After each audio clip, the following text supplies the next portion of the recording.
ঠিক করে বলুন কি হয়েছিল। আসলে স্যার, ও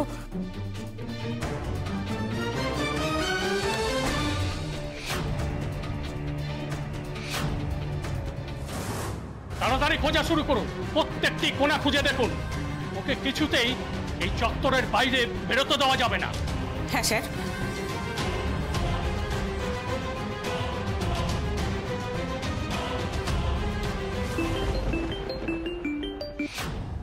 হ্যাঁ অফিসার বলুন। ম্যাডাম, একটা বড় বিপদ হয়ে গেছে।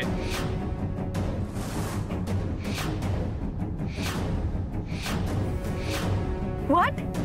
কিন্তু এটা কি করে সম্ভব? এভাবে জেল থেকে পালিয়ে গেল আর কেউ দেখতে পেল না? ম্যাডাম, আমি চারিদিকে লোক পাঠিয়ে দিই চোখে খুঁজতে, খোঁজ পেলেই আপনাকে জানাবো।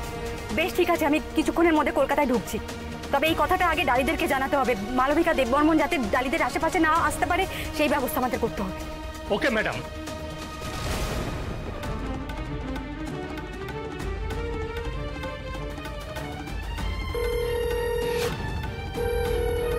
কি হলো?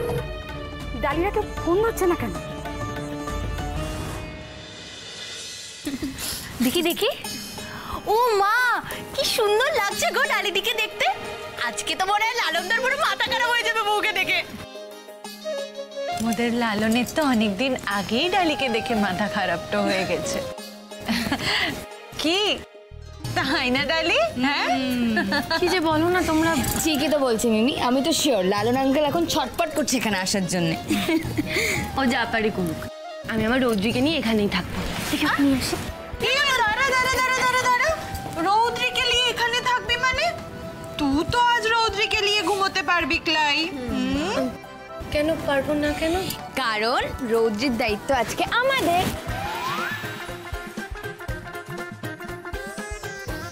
তুই বরং আজ ভালো করে লালনের দায়িত্ব তুলি, বুঝলি? থাক।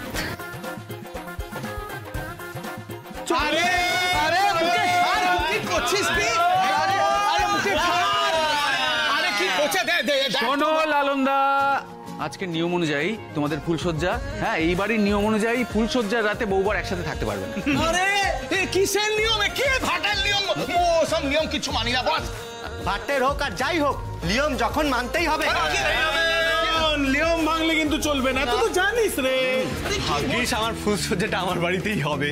আরে ছেলেকে দেখো, একবার দেখো এই ছেলেকে, কি স্বার্থপর, খালি নিজের কথাটা ভাবছে, মোর কথাটা ভাবছেই না। না, আমি তো আপনারই দলে, আমি চাই আপনার ফুলসজ্জাটা হোক। মানে আমি দাবি জানাচ্ছি উনাকে এখনই এই মুহূর্তে ছেড়ে দেওয়া হোক।